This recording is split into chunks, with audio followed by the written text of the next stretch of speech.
Fox 61 celebrates Black History Month. Thanks for sticking with us. On The Real Story, we're celebrating the start of Black History Month by recognizing where the community has come from and remembering the progress still needed. So much of public policy starts with community organizing. The Black community is no stranger to fighting for rights, whether slave uprisings, the march from Selma to Montgomery, the marches we saw across the state and nation after George Floyd's death, or even more recently, Tyree Nichols. Everywhere in our nation, people are fighting every day for civil rights and equity, and Karen Prescott from Power Up Connecticut does just that right here in our state. Thank you so much for taking the time and being with us here today, Karen. Corinne, yes. Excuse me. I caught myself there. Thank Corinne, you. Again, my apologies. Yes, but we're thank you. talking Black History Month. Tell me, what does that mean to you? It means joy, it means pain, it means taking one step forward, 10 steps back, reflection, resilience.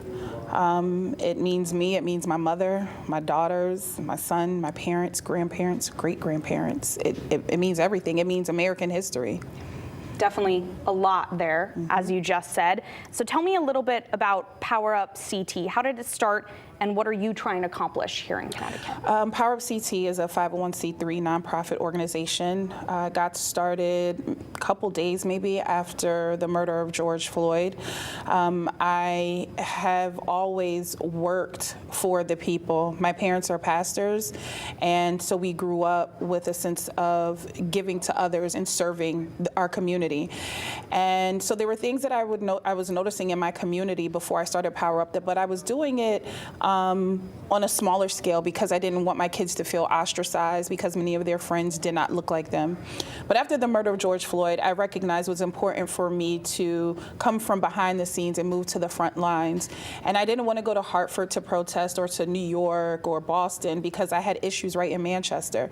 And was Boston going to come to Manchester? Was Brooklyn going to come to Manchester? No. So I had to do what I think most people want to do, but they're afraid to do, and that was to speak out for my community. So really starting at a hyper-local level there, as you said, addressing issues right in your own community Absolutely. of Manchester.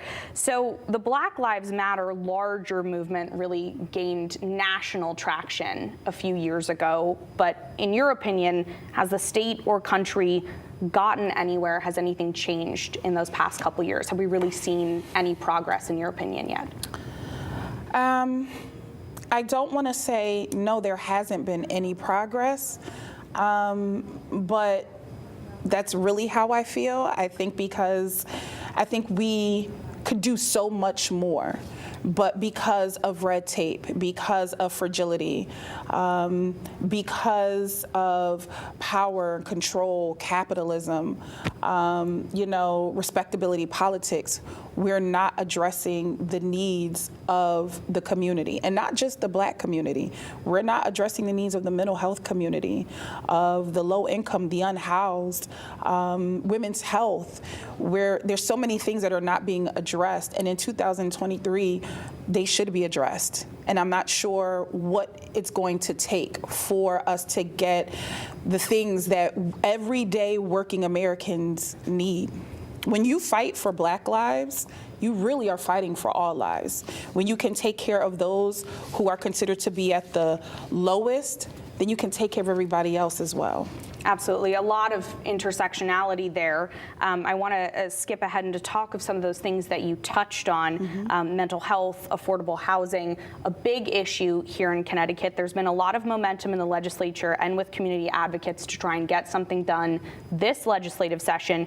You're supporting that rental cap bill. Can you tell me more about why and what you think that would mean here in the state?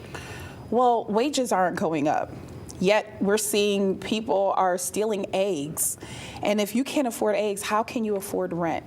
If you're asking folks to make 3 and 4 times the rent, but our employers are not paying us enough to show that, do we not deserve a place to live, we are criminalizing poverty. We are criminalizing the unhoused. Everybody thinks that someone who can't afford rent is a drug addict. I am a very bright woman. I am divorced. I have MS. I have a non-cancerous brain tumor. I have a degree in psychology. I am a manager at a company that I work for. I can't afford rent in Connecticut. I have to live with my parents. And I'm making enough where I should be able to afford rent, but the truth is I don't. I can't show that I'm making 3 or 4 times what they're asking. So do I not deserve a place to live? Do my children? So we have to do something about this. We have to take care of those doing jobs that many of us don't want to do. Folks working at Dunkin' Donuts, folks who may clean this building, you know, do they not deserve a decent, affordable, clean, safe place to live? Absolutely they do. And so our government, our tax dollars, we elect them, we put them in power to speak on our behalf, and we're saying we need you to do something about the rent. And do you think that rental cap proposal that's in the legislature right now would be a step forward, would make a dent in that? Yeah, absolutely. It's a step in the right direction. Of course, there's so many other things that need to happen, but absolutely, it's a step in the right direction. Absolutely. So we've talked about what the legislature is trying to do a little bit. I'm going to go back in a second, but do you think there are any other efforts that are missing? We've, talked about some things that are happening. What do you think should be the biggest priorities for the legislature and for the state this session? Wow. It's unfortunate because there are so many things going on right now.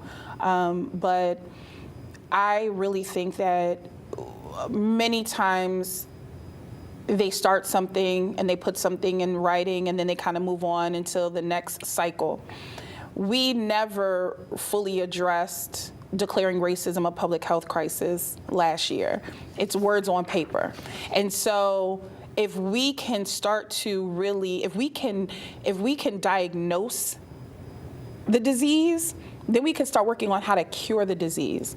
People not being able to afford rent comes from classism. It comes from racism. It comes from sexism. If we start addressing these isms, beginning with racism, then many of these other things will get addressed. And so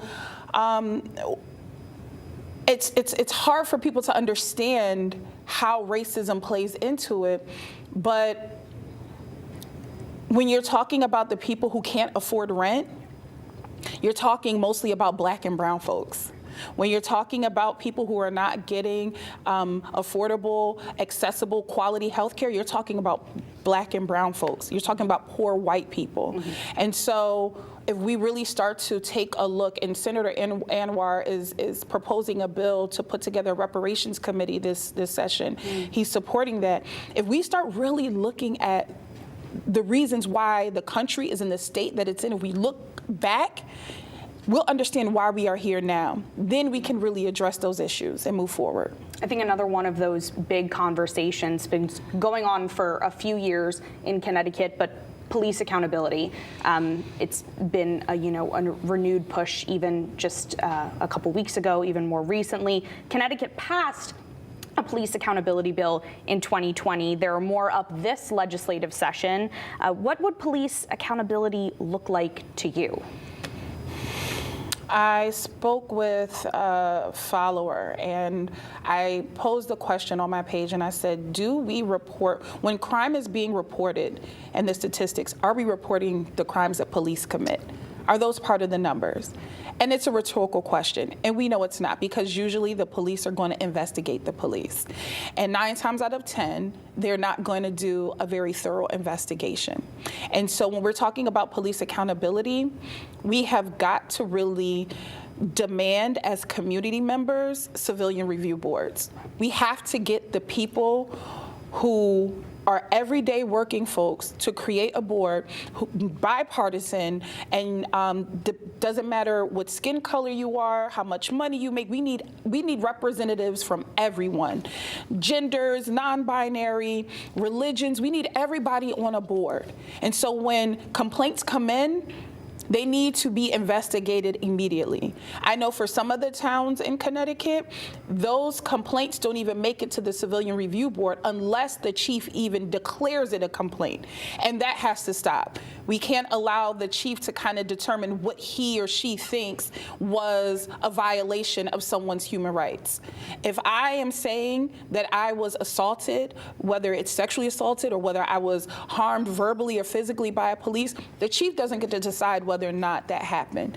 You pass that on to the Civilian Review Board. And so I think locally we need those, but we need those statewide as well.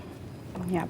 Let's hit on another one of those big topics we previously mentioned, healthcare. You were talking about that. We all know it's expensive. We all know that there are some issues here. Even, this past week, the governor saying he wants to make it affordable for everyone and accessible for everyone. But how can healthcare reform be more just for people of color, in your opinion?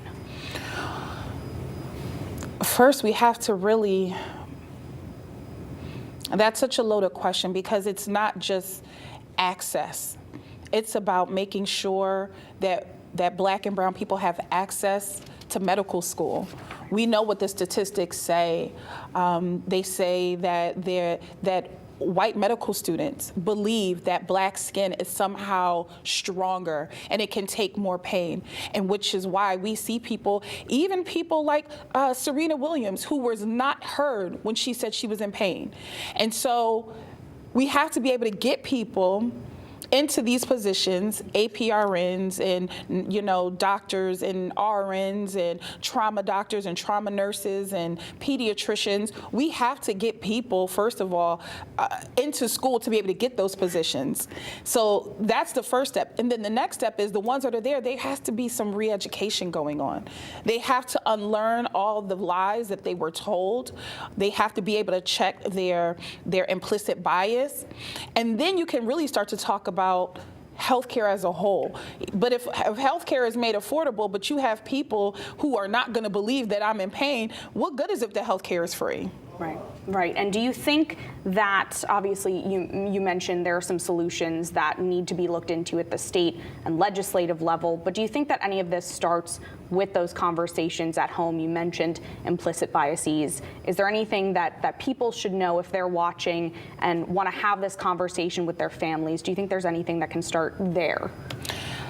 Absolutely, conversations start at home. And one of the ways those conversations happen is through education. You see what's happening in places like Texas and Florida. They're banning books. How can we get people to even believe and hear our pain if they're not even able to read the stories of those that came before us?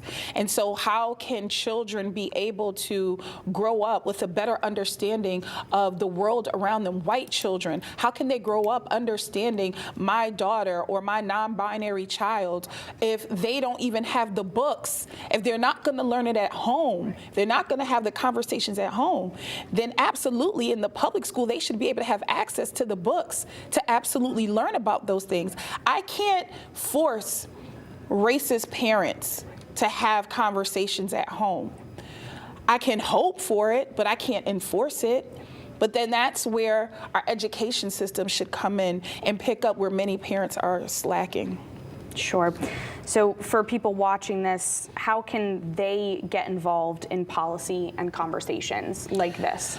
Well, there are so many different grassroots organizations like Power Up CT, like BLM 860, like Nonprofit Accountability Group, and like Chamorro's Cultural Center. There are so many grassroots organizations doing this work tirelessly, day in and day out, and they are holding Zooms and webinars and seminars and in-person meetups for you to be able to figure out who your legislators are, how to write an email, how to tweet them, what are some compelling words to use, what's the time of day that you should reach out to them. But you just start somewhere. You can go to, I think it's like the ct.gov, I don't even know what the website is, but you can pretty much, at this point, you don't have to go there. You can just Google, I live in Manchester, who's my state representative?